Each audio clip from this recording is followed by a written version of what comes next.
I was invited to teach a Biodesign Challenge course from a team in New York City, and to have JSU participate, so very excited to do so. And with the help of Dean Stone and Dean Lindblom and Dana Inglesby and Seth Johnson, I decided to get team teaching together, and I have Dr. Jimmy Triplett, botanist and curator of the herbarium here at JSU, as well as Ms. Tia Salt, who is applied engineering. So I couldn't ask for better colleagues to teach with, and a more amazing group of students. They're very intelligent and environmentally conscious, and they give me hope for our future. So you'll see once they present.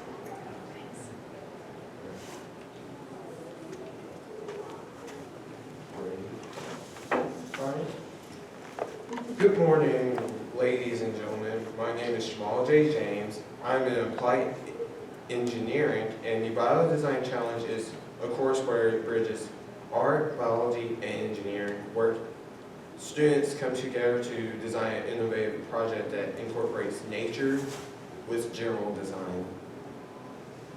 So hey everybody, my name is Milner. I'm a senior with Applied Engineering.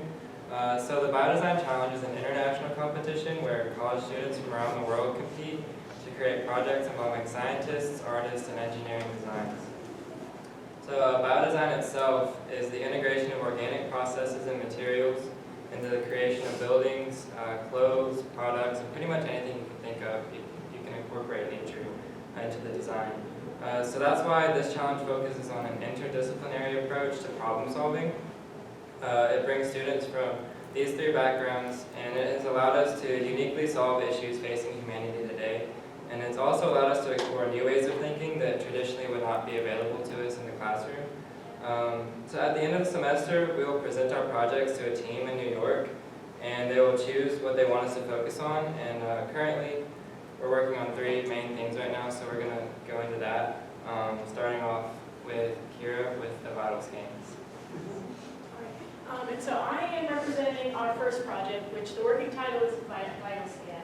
And how we started this project is we were looking at, there's a group at MIT who's looking at a tattoo ink that will change color depending on your blood sugar level. That way you don't have to prick yourself constantly, because there's a lot of issues with that, and diabetics have been proven that they won't be compliant with their treatment if they have to take the blood sugar constantly.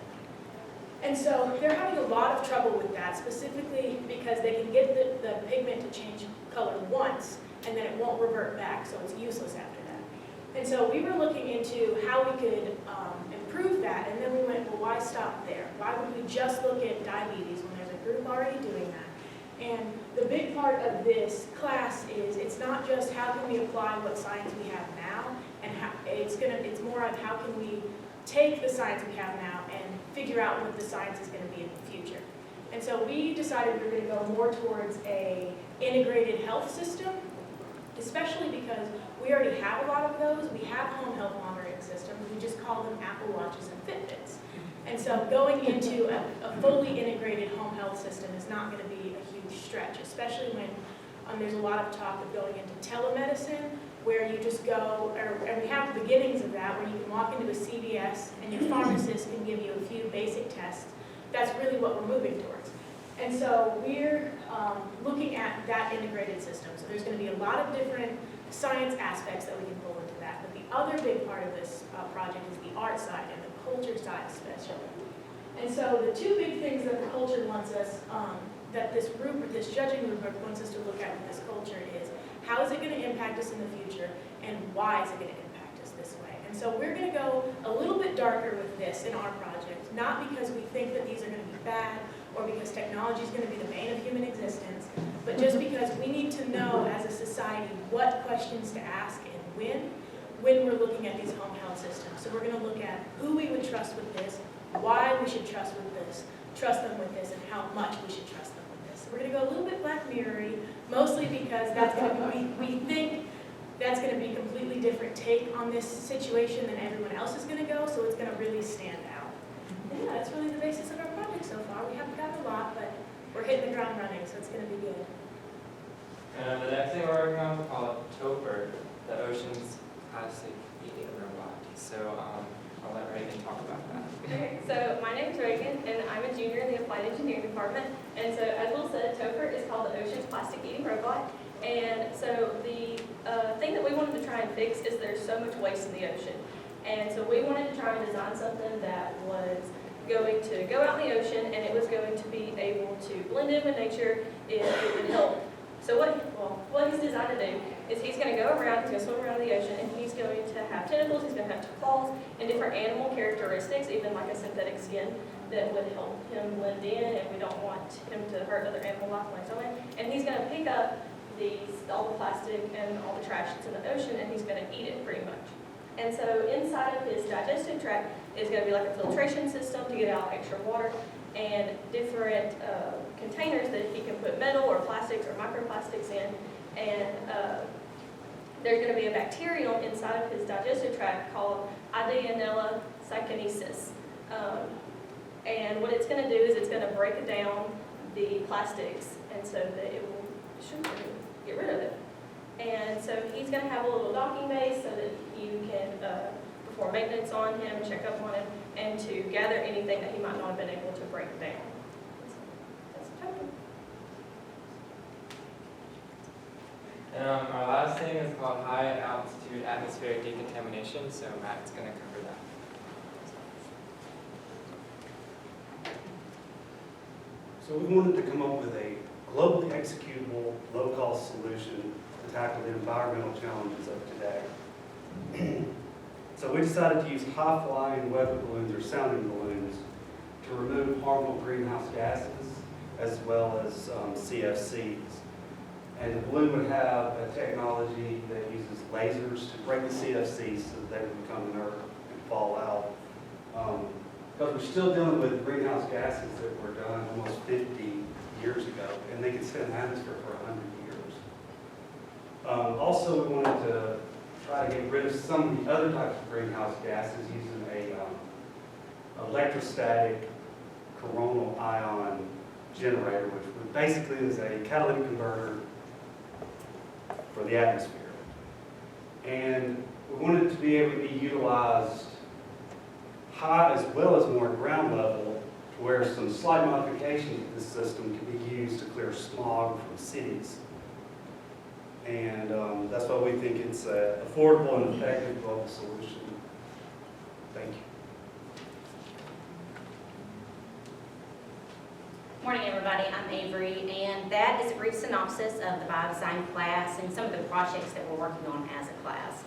Basically, what we try to do is to take scientific information, express the beauty of that information through art, and then kind of wrap it all up and make it functional with engineering. All of that doesn't necessarily happen in that order, but that's the general process. This class is a huge opportunity for JSU students. So not only do you get to work with students that are outside of your normal scope and field, at the end of everything, you get to compete in an international competition. And what I really like about this class is it's not just a think tank class. You get to get these designs, and then like you heard some of our processes, we've got permanent internal monitoring systems. We've got high altitude balloons that are going to do atmospheric remediation. We've got an ocean Roomba. We get to build this stuff, and we get to actually see our designs come to life. So it's extremely, it makes you feel good to not only think this stuff up, but to get to see it expressed in that way. So that's pretty much it for us. Thank you guys for coming and being here. Does anybody have any questions? Yes. Do you anticipate you're going to get to prototype some of these Yes, absolutely. projects? That's definitely on the What's that table. timeline look like? Well, our competition, we have to present, I believe it's in late summer, August, June. Yeah, so we're hoping to get a prototype out, hopefully by, I would think May would be the latest we could get a prototype out. So we still have some fine tuning to do and some budgeting to get up before we can get the prototypes in, but yes. Just to follow up, so will you be prototyping each one of? I don't think so. I think we're going to decide, unless we've got two just really super ideas, you know. I think we're going to try to narrow it down to one big idea and prototype that before we move on.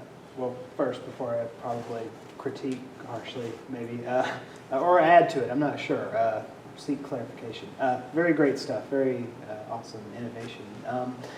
The fitness one, as a concern for like data privacy, is that where you guys are going with that, with the Black Mirror reference in that aspect? Yes. Yeah, she's also in our group, but we are really worried about that. One is going to be the security aspect, just from the fact that we're going to have it on a system in your house. It's probably going to end up being an app, because everyone likes apps. There's a huge major concerns with that.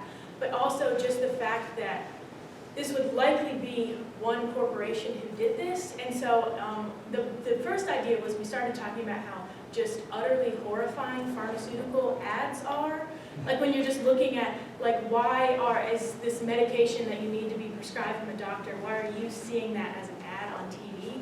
And that's really where we started with this, well, let's make it a little darker, not because we think this is a bad system. This is going to really help a lot of people, especially in these rural areas like we're in. But we have to watch out with that, because just because it's good, it can be good, doesn't mean it won't be used bad in a negative aspect, yeah. And so, yeah, we're definitely going to examine a lot of that, and we're going to try to hopefully come up with different solutions for, well, if we get to the point where it looks like it's going to turn bad, how do we turn it back to something positive? That's really our goal. Yes. That's just a comment from earlier today. They were doing an app for Canvas, and they said start doing your security planning at the beginning as opposed to the end. Yes. And that will help things Yes. out. Thank you. All right, thank Thank you. you.